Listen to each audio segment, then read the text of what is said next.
من يهده الله فلا مضل له ومن يضلله فلا هادي له وأشهد أن لا إله إلا الله وحده لا شريك له وأشهد أن محمدا عبده ورسوله صلى الله عليه وعلى آله وأصحابه ومن تبعهم بإحسان إلى يوم الدين. أما بعد فإن أصدق الحديث كلام الله وخير الهدي هدي محمد صلى الله عليه وسلم وشر الأمور محدثاتها فإن كل محدثة بدعة وكل بدعة ضلالة وكل ضلالة في النار. Ma'asyiral muslimin, jamaah sekalian rahimani wa rahimakumullah, para pendengar setia Radio Dakwah Mas FM Seragen, semoga Allah memberikan barokahnya untuk kita semuanya, amin ya rabbal alamin. Alhamdulillah, kembali pada Selasa sore ini kita bisa hadir dalam kajian rutin kita, melanjutkan pembahasan tentang kitab Aqidah, ya, Aqidah Ar-Raziyain, akidahnya Imam Ahlus Sunnah wal Jamaah, Imam Abu Hatim Ar-Razi dan Abu Zur'ah Ar-Razi. Dan pada kesempatan ini kita sampai pada halaman yang ke-7. Halaman yang ke-7 atau poin akidah yang ke-4, yaitu akidah Ahlus Sunnah wal Jamaah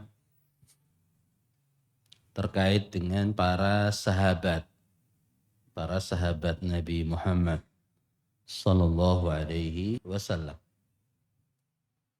Disimak bukunya. Wa khairu hadhil ummah ba'da nabiyha alaihi salatu wassalam Abu Bakrin as-Siddiq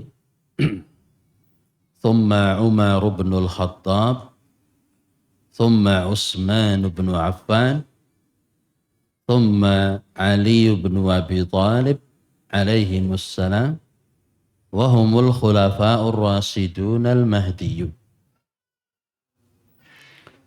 Orang terbaik dari umat Islam setelah nabinya, yaitu Nabi Muhammad sallallahu alaihi wasallam, adalah Abu Bakar As-Siddiq,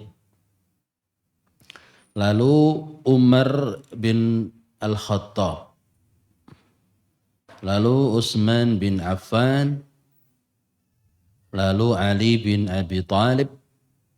Semoga keselamatan atas mereka semuanya. Mereka adalah khulafa'u rasyidin al-mahdiyyin, khalifah-khalifah yang lurus, yang mendapatkan petunjuk. Wa annal asharata alladhina sammahumu Rasulullah sallallahu alaihi wasallam wa syahida lahum bil jannah ala ma syahida bihi Rasulullah sallallahu alaihi wasallam wa qawluhul haqqu. Kemudian bersaksi atas 10 orang yang disebut oleh Rasulullah sallallahu alaihi wasallam dan dipersaksikan sebagai penghuni surga, seperti yang dipersaksikan sendiri oleh Rasulullah sallallahu alaihi wasallam, dan sabda beliau adalah benar. Wa tarahumu ala jami'i ashabi Muhammadin sallallahu alaihi wasallam wal kaffu amma syajara bainahum.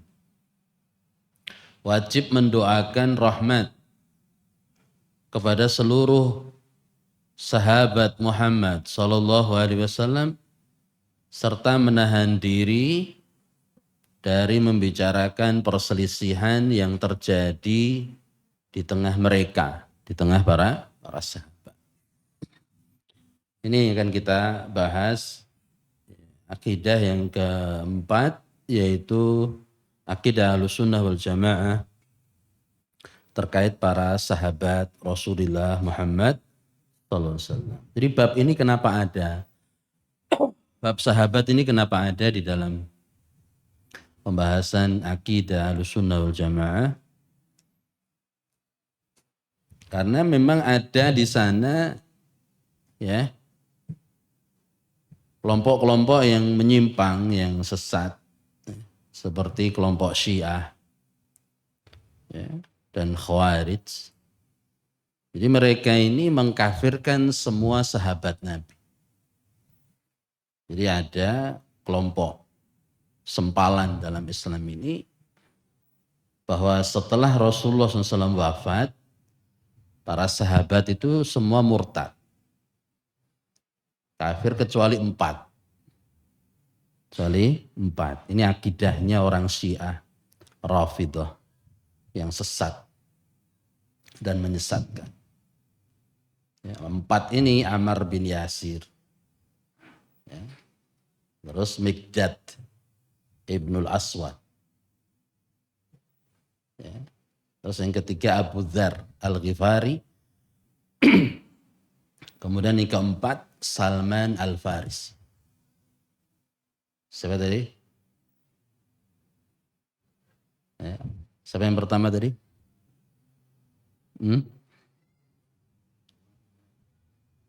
Ammar bin Yasir. Ammar bin Yasir. Ini ujiannya santri besok Senin loh. Ammar bin Yasir. Kemudian yang kedua Miqdad bin Al-Aswad. Kemudian yang ketiga Abu Dzar Al-Ghifari. Kemudian yang keempat Salmanul Farisi. 4 ini ya di dalam keyakinan orang Syiah dikecualikan dari semua para sahabat yang dianggap murtad. Sampai istri-istri Nabi pun dikafirkan sama orang-orang Syiah. Jadi memang terlalu orang Syiah. Kebablasan. Dan juga Ali bin Abi Thalib dan anak-anaknya dan istrinya itu yang dianggap tidak murtad. Ini ya. Kaum Khawarij juga begitu, menyimpang dalam masalah ini. Jadi mereka kafirkan para sahabat kecuali Abu Bakar dan Umar. Utsman bin Affan Utsman bin Affan meninggal dunia, siapa yang bunuh? Siapa yang bunuh? Orang Khawarij. Ali bin Abi Thalib meninggal dunia, siapa yang bunuh? Kaum Khawarij. Jadi di dalam akidah Ahlussunnah wal Jamaah ada bab sahabat Nabi. Kenapa? Karena ingin meluruskan yang menyimpang.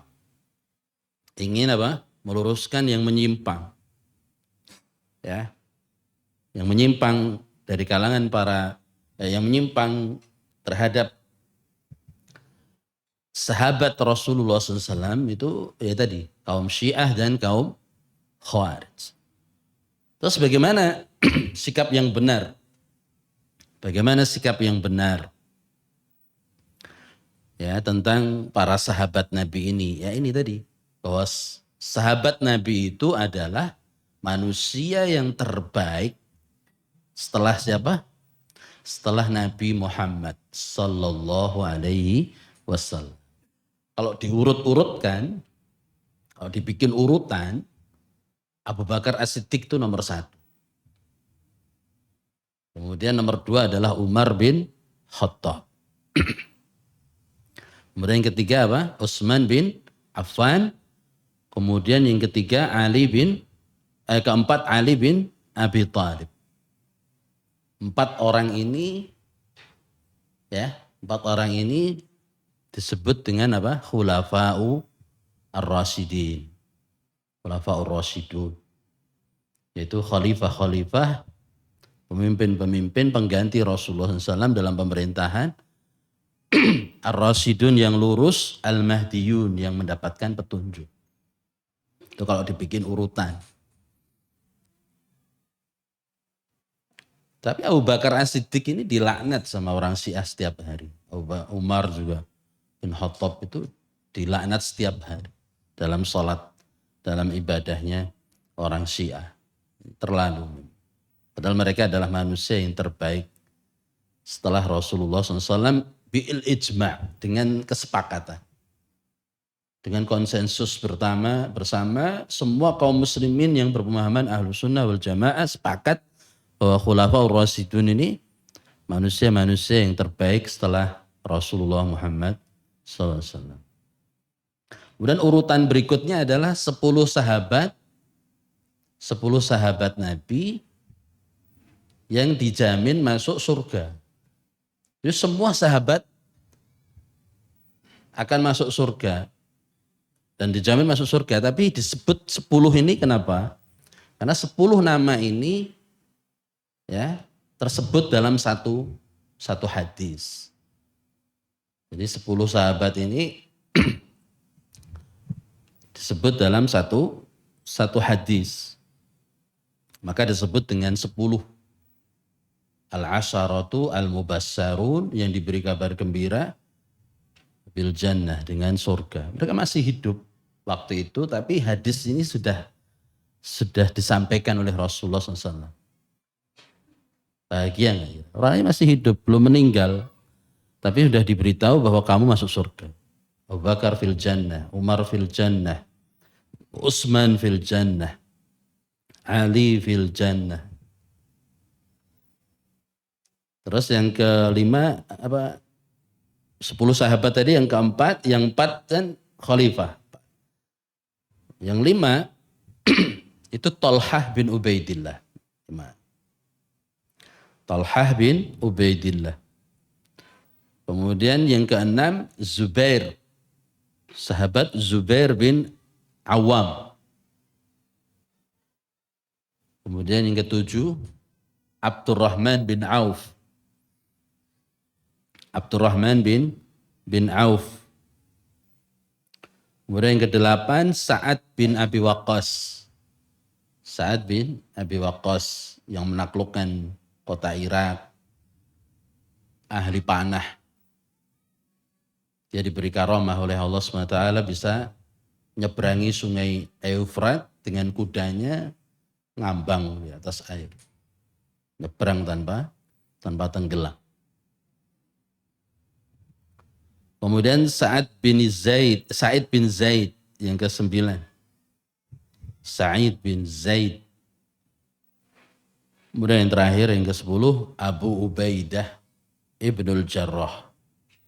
Abu Ubaidah Ibnul Jarrah. Yang julukannya apa?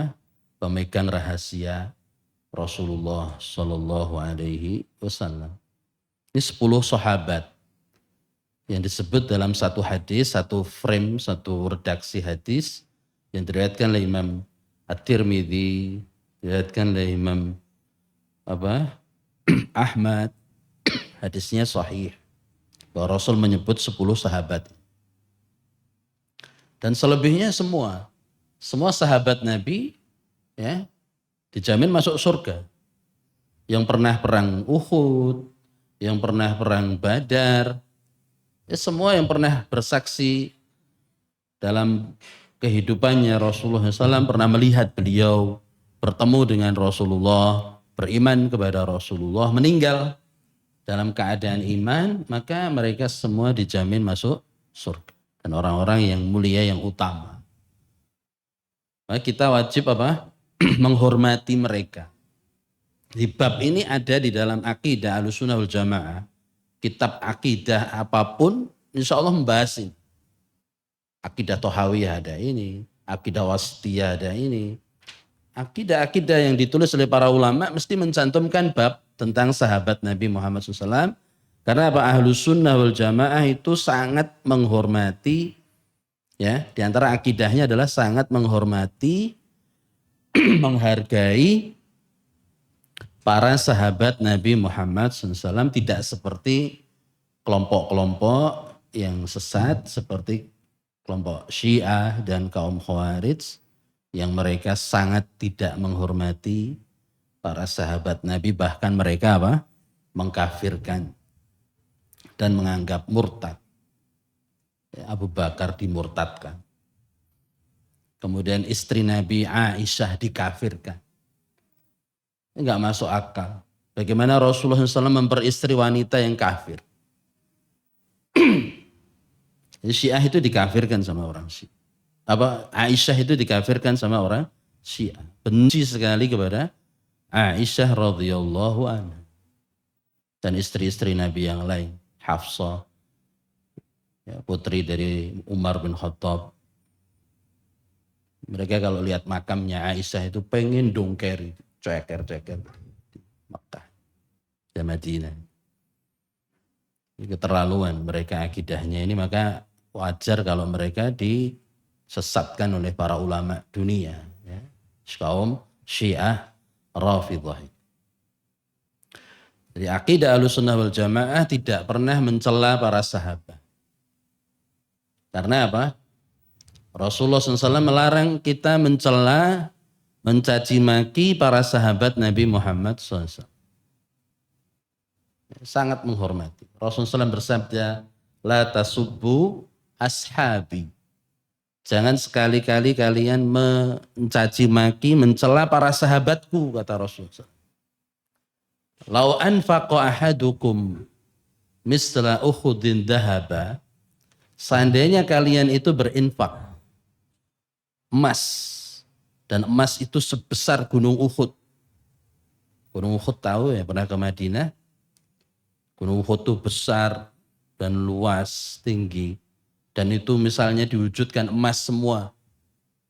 Kaum muslimin di Indonesia infak emas sebesar gunung Uhud, umpam. Karena kalau orang-orang nggak mungkin per orang punya emas segede gunung Uhud. Kata Rasulullah SAW, infak kalian yang sebesar gunung Uhud emas itu, ma balagha mudda ahadihim wala nasifahu. Tidak akan bisa mengimbangi infaknya para sahabat, mudda ahadihim, segenggam infaknya mereka. Beras, bukan emas, mungkin tepung, mungkin gandum, mungkin kurma. Wala nasifahu, dan tidak pula separuh dari genggam infak, separuh dari telapak tangan para sahabat. Ini perbandingannya. Jadi kita infak sebesar gunung Uhud emas, dan mereka cukup infak sedekah itu dengan segenggam tangan atau separuhnya, itu pun baru sebanding. Kaum muslimin bisa menyaingi infaknya para sahabat. Jadi sahabat Nabi itu tak akan bisa disaingi keimanannya, kemuliaannya oleh kaum muslimin sampai kapan? Sampai akhir zaman, sampai hari kiamat, para sahabat tidak akan bisa dikalahkan kemuliaannya oleh siapapun dari kaum muslimin. Karena apa? Mereka pernah hidup berdampingan dengan Rasulullah SAW, mereka pernah hidup suka dukanya bersama Rasulullah, membela Rasulullah, mengalami masa-masa sulit, masa-masa susah, masa-masa minoritas, apalagi yang muhajirin dari Mekah, hijrah ke Madinah, mereka diintimidasi, mereka dianiaya, mereka meninggalkan semuanya untuk bisa mengikuti Rasulullah SAW ke Madinah. Dan juga sahabat yang di Madinah namanya Ansor, itu juga kemuliaannya luar biasa. Maka Rasul mengatakan ayatul iman hubbul ansor. Ciri-ciri keimanan seseorang itu kalau orang itu cinta sahabat Ansor. Wa ayatun nifaq, ciri-ciri kemunafikan bughdul ansor. membenci sahabat Ansor. Jadi mencintai sahabat Nabi itu ciri keimanan seseorang. Membenci sahabat Nabi itu ciri kemunafikan seseorang. Hadis sahih riwayatnya Imam Muslim. Saya contohkan satu sahabat yang ini sering disampaikan para mubalik, para khotib, para penceramah, tapi sayangnya ini jadi contoh keburukan. Namanya Sa'labah bin Hatib. Pernah dengar? Ada seorang sahabat, ini sahabat Ansor. Sahabat Ansor. Kemudian Sa'labah ini juga pejuang perang Badar, mujahid perang Badar. Yang Rasul bilang ke semua orang yang pernah ikut perang Badar, "I'malu ma syi'tum faqad ghufira lakum." Silahkan kalian berbuat semau kalian. Saking luar biasanya perang Badar itu. Ya, sedikit lawan banyak waktu itu. Ratusan lawan ribuan. Ya, tapi nggak gentar, nggak takut, nggak minder. Rasul bilang kepada mujahid-mujahid Badar itu, "I'malu ma syi'tum faqad ghufira lakum." Kalian silahkan berbuat apapun, dosa-dosa kalian sudah diampuni semua sama Allah. Di antara sahabat itu namanya Sa'labah bin Hatib radhiyallahu anhu. Sering dicontohkan sebagai sosok contoh ikon orang yang pelit, bakhil. Ya, ini harus diluruskan, harus dibela sahabat Nabi. Sering dijadikan contoh. Ampun dadi wong pelit kados Sa'labah, kayak gitu. Subhanallah. Jangan jadi orang yang bakhil seperti Sa'labah bin Hatib. Kisah singkatnya apa? Sa'labah ini dulu sahabat yang miskin, yang nggak punya, beriman kepada Rasulullah SAW, sholat bersama Nabi, saking miskinnya. Bajunya itu gantian sama istrinya di rumah. Satu baju berdua. Bukan kok terus telanjang, enggak. Maksudnya baju pakaian sholat tuh nggak punya, saking miskinnya akhirnya berdua. Terus Rasulullah SAW kasih hadiah kambing. Masih ingat betul nih? Waktu SD itu apa kan TPA guru-guru kita kan sering mencela sahabat ini, jadikan contoh keburukan. Terus kambingnya beranak pinak, jadi akeh jumlahnya, ya kan? Tiba masanya ditariki zakat kambing, zakat mal. Sa'labah nggak mau. Kalaupun mau bayar ngasih zakat, itu pun dikasih kambing yang paling kurus, paling kurus. Pun kelingan kisahnya. Nah, ini Sa'labah bin Hatib ini dicontohkan seperti itu. Dan kisah ini 1000% bohong.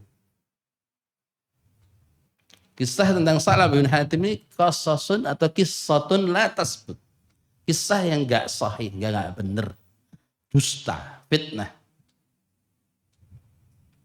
Sahabat gak ada yang separah itu. Dia dibimbing oleh guru yang paling mulia. Dididik oleh manusia yang paling soleh di muka bumi. Terus hasil didikannya kayak gitu. Rasulullah SAW gurunya Sa'labah. Rasulullah SAW itu adalah panutannya Sa'labah bin Hatib. Jadi kisah tentang Sa'labah ini dinyatakan para ulama sebagai qissatun la tasbut. Kisah yang tidak sahih, tidak valid. Ini fitnah, ini dusta. Di antara alasannya juga, Sa'labah ini sahabat Ansor. Membenci sahabat Ansor itu termasuk kemunafikan. Sa'labah termasuk mujahid perang Badar. Sudah diampuni dosanya oleh Allah SWT, dijamin masuk surga. Jadi hati-hati, sering kita mendengarkan para khotib, para mubalik, mereka nggak mengecek dulu keabsahan kisah ini. Kalau mereka berakidah yang sahih dengan akidahnya Ahlus Sunnah wal Jamaah, lesannya nggak akan sampai mencela para sahabat. Maka tadi dikatakan di baris terakhir apa? Wajib mendoakan rahmat kepada para sahabat Nabi. Jangan memberi contoh, menjadikan mereka sebagai contoh keburukan. Apalagi kisahnya tidak valid, tidak benar. Kemudian apa tadi? Serta menahan diri dari membicarakan perselisihan yang terjadi di tengah-tengah mereka. Para sahabat pernah ada perselisihan. Ada perang Siffin, ada perang Jamal. Perang Siffin itu perang saudara, perang sahabat antar sahabat. Muawiyah bin Abi Sufyan dengan Aisyah radhiyallahu anha. Ada perang Jamal. Itu juga antara Ali, antara tadi Siffin itu antara Ali dengan Muawiyah, Jamal antara Aisyah dengan Muawiyah bin Abi Sufyan. Ini terjadi antar para sahabat. Karena memang sahabat Nabi itu kalau person-person antar pribadi-pribadi mereka tidak maksum. Mereka pribadi yang bisa salah, bisa keliru. Karena yang terjaga dari kesalahan cuma satu orang, siapa? Nabi kita Muhammad Sallallahu Alaihi Wasallam. Yang lain nggak maksum. Tapi kesalahan-kesalahan para sahabat itu sudah diampuni semua. Sudah dimaafkan semua. Maka tidak boleh membicarakan perselisihan yang terjadi di tengah-tengah mereka, apalagi menjadikan mereka sebagai sasaran fitnah tadi. Ya. Kemudian ada lagi contoh sahabat yang sering dijadikan contoh kejelekan itu diantaranya Muawiyah bin Abi Sufyan.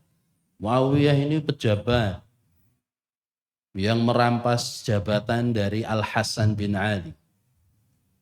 Jadi kan Ali bin Abi Thalib waktu meninggal dunia yang naik jadi khalifah pemimpin adalah anaknya Ali namanya Al-Hasan, kakaknya Husain. Ali bin Abi Thalib ini cuma setahun gak nyampe. Hasan bin Ali ini cuma setahun gak nyampe karena waktu itu bergejolak politik di kaum muslimin waktu itu. Ya. Dikhawatirkan terjadi perang saudara di kalangan kaum muslimin, maka Al-Hasan sebagai seorang yang bijaksana, seorang yang negarawan, dia lengser, mengundurkan diri. Mengundurkan diri dari kepemimpinan, dan tahun itu disebut dengan Amul Jamaah, tahun persatuan. Kaum muslimin kompak, bersatu. Kemudian digantikan oleh Muawiyah bin Abi Sufyan. Ya, Muawiyah ini dia yang megang tampuk khilafahan waktu itu. Nah ini banyak fitnah diarahkan kepada Muawiyah bin Abi Sufyan. Orang yang gendut, perutnya buncit, naudzubillah. Kemudian dituduh KKN, korupsi, kolusi, nepotisme. Karena yang diangkat jadi pejabat di masanya itu hanya orang-orang terdekat. Ini tuduhan, fitnah semua. Dan ini tidak mengurangi kemuliaannya Muawiyah bin Abi Sufyan. Muawiyah itu katibul wahyi. Dia sekretaris Rasulullah SAW. Penulis Al-Quran, penulis wahyu. Dan dia juga masih sepupu dengan Rasulullah Muhammad SAW. Dan para sahabat yang banyak kemuliaan.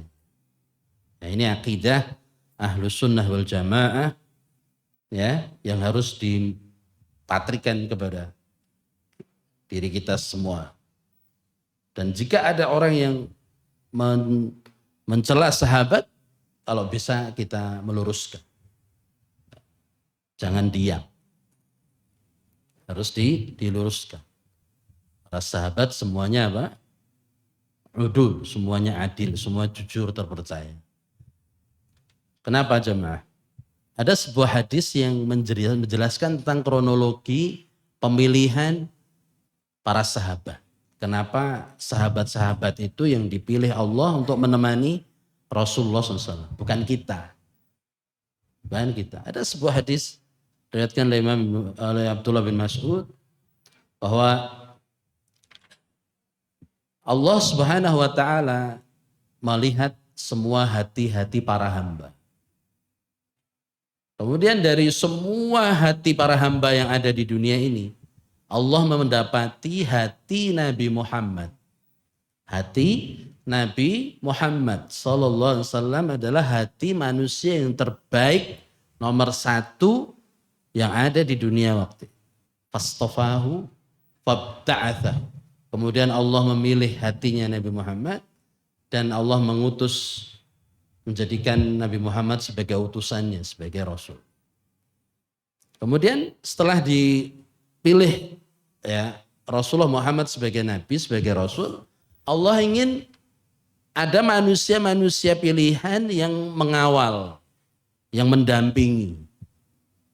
Seperti orang Yahudi ya meyakini bahwa sahabatnya Nabi Musa itu manusia yang terbaik setelah Nabi Musa, Bani Israel. Ya, jadi Nabi Musa ada pengikutnya, ada sahabat-sahabatnya Bani Israel. Kemudian Nabi Isa memiliki hawariyun. Qala al-hawariyuna nahnu ansaru. Ya, hawariyun itu adalah sahabat-sahabat Nabi Isa yang loyal, yang setia. Ini orang Yahudi aja, kalau ditanya siapa yang terbaik setelah Nabi Musa, ya para sahabatnya Nabi Musa. Orang Nasrani juga begitu, siapa yang terbaik setelah Nabi Isa? Ya para sahabatnya Nabi Isa, tapi orang Syiah enggak. Siapa yang terbaik setelah Nabi Muhammad? Orang Syiah malah dikafir ke semua para sahabat. Terlalu. Ya. Jadi Allah SWT ingin memilih orang-orang hebat untuk menjadi pendamping atau menjadi sahabat, menjadi wazir. Ya, pembantu pelayan Rasulullah SAW. Lalu Allah melihat hati-hati semua manusia yang ada setelah Nabi Muhammad SAW. Fawajada. Dalam hadis itu dikatakan, maka Allah mendapati kuluba ashabi Muhammadin, hati-hati para hamba, para sahabat Nabi itu min khairi kulubin nas. Hati-hati para hamba yang terbaik. Jadi hatinya Abu Bakar As-Siddiq, hatinya Umar, hatinya Utsman, hatinya Ali, hatinya para sahabat Nabi itu adalah hati-hati terbaik setelah hati Nabinya Muhammad. Lalu Allah SWT fastafahum. Allah memilih mereka liwuzarai nabihi sallallahu alaihi wasallam. Untuk menjadi wazir, menjadi pembantu, menjadi sahabat untuk nabinya yang mulia Muhammad sallallahu alaihi wasallam. Jadi hatinya udah hati terpilih semua. Nah, kalau kita lihat sejarah-sejarah, kisah-kisah para sahabat itu kita nggak ada apa-apanya. Yeah. Kita nggak ada apa-apanya. Hati kita masih jauh. Bagaimana Abu Bakar As-Siddiq, bagaimana Umar bin Khattab dan seterusnya. Kita semua kan ya betul-betul minder. Maka kita disuruh beragama seperti agamanya siapa? Para sahabat Rasulullah Muhammad sallallahu alaihi wasallam. Ini ada pertanyaan juga, bagaimana kisah Abdurrahman bin Auf masuk surga sambil ngesot? Sahabat masuk sambil ngesot.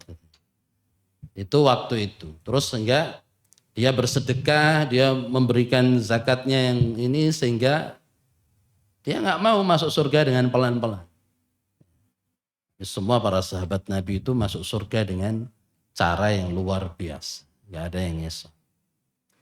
Jadi ada yang dia diberitahukan masuk surga, orangnya, ada yang diberitahukan sendalnya udah masuk surga, padahal orangnya masih hidup di dunia seperti Bilal.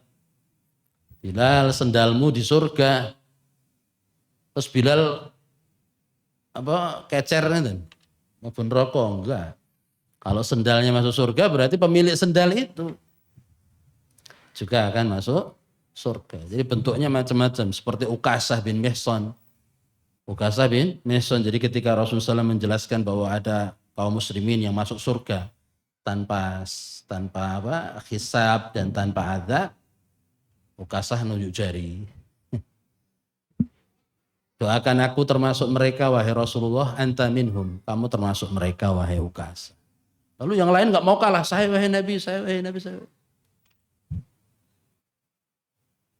Terus Nabi bilang apa? Sabaqaka biha Ukasah. Ukasah sudah mendahului kamu. Jadi kalau Nabi ngobrol, Nabi nggak tipe begitu. Terus para sahabat yang udah dijamin masuk surga padahal mereka masih hidup, itu kok nggak terus leha-leha, sholatnya keri-keri, ibadahnya jadi enggak, mereka tambah tancap gas, mereka semakin semangat. Walaupun mereka udah kayak gitu aja udah masuk surga umpamanya, dan mereka tetap menjaga istiqomah. Apalagi kula panjenengan sami gak ono sing rekomendasi. Esok dele, sore iso tempe. Maksudnya apa? Kumat-kumatan. Susah istiqomah. Ki semangat, sesuk ngelukuru meneh, sesuk semangat, sesuk eneh rong karuan. Nah kita lebih mengkhawatirkan diri kita, mencurigai diri kita, dan husnudan sama Allah SWT, bahwa kita termasuk hamba-hambanya yang diberikan husnul khatimah, dan diberikan surganya nanti yang mulia. Istiqomah itu susah, berat, karena ganjarannya surga. Nek gampil paling hadiah payung, piring. Ganjarannya surga niku nggih susah, ya dapatnya juga berat, mahal sekali nilai dari surga itu. Maka kalau melihat kualitas ibadah kita masih kayak gini-gini, maka kita harus banyak husnudzon sama Allah SWT, ya, dan terus memperbaiki kualitas ibadah kita. Jadi kesimpulannya, jamaah sekalian rahimani wa rahimakumullah, kajian kita pada sore hari ini yaitu akidah Ahlus Sunnah wal Jamaah terkait para sahabat Nabi Muhammad SAW. Mereka adalah manusia-manusia yang terbaik di dalam tubuh umat Islam ini setelah Nabi Muhammad SAW. Gak boleh mencela mereka, gak boleh mencaci maki mereka. Kaum muslimin wajib menghormati, mendoakan kebaikan untuk mereka. Setiap menyebut nama sahabat, doanya gimana? Radhiyallahu an. Semoga Allah meridhai. Karena Allah sendiri yang mengatakan, sabiqunal awwalun minal muhajirin wal ansar waladina taba'uhum bi ihsan radhiyallahu anhum wa radu an. Allah ridha kepada mereka dan mereka pun ridha kepada Allah SWT. Pegang kuat-kuat akidah Ahlus Sunnah wal Jamaah yang diajarkan Rasul dan para sahabat ini, supaya kita bisa meluruskan apa yang salah terkait dengan para sahabat Nabi Muhammad SAW. Kisah yang beredar seputar sahabat, kalau jelek, tolak. Dan pasti tidak sahih. Tidak sahih. Ada buku judulnya Al-Qasasul La Tasbut. Kisah-kisah yang tidak sahih itu banyak sekali dicontohkan di situ. Kisah-kisah para sahabat, kisah-kisah khurafat yang selama ini beredar, ya, udah beredar di masyarakat, tapi ternyata kualitas kisahnya tidak valid, ngawur, tidak sah. Wallahu a'lam bishawab. Semoga bermanfaat. Kita akhiri kajian kita pada sore hari ini dengan doa kafaratul majlis. Subhanakallahumma wa bihamdika asyhadu an la ilaha illa anta astaghfiruka wa atubu ilaik. Assalamualaikum warahmatullahi wabarakatuh.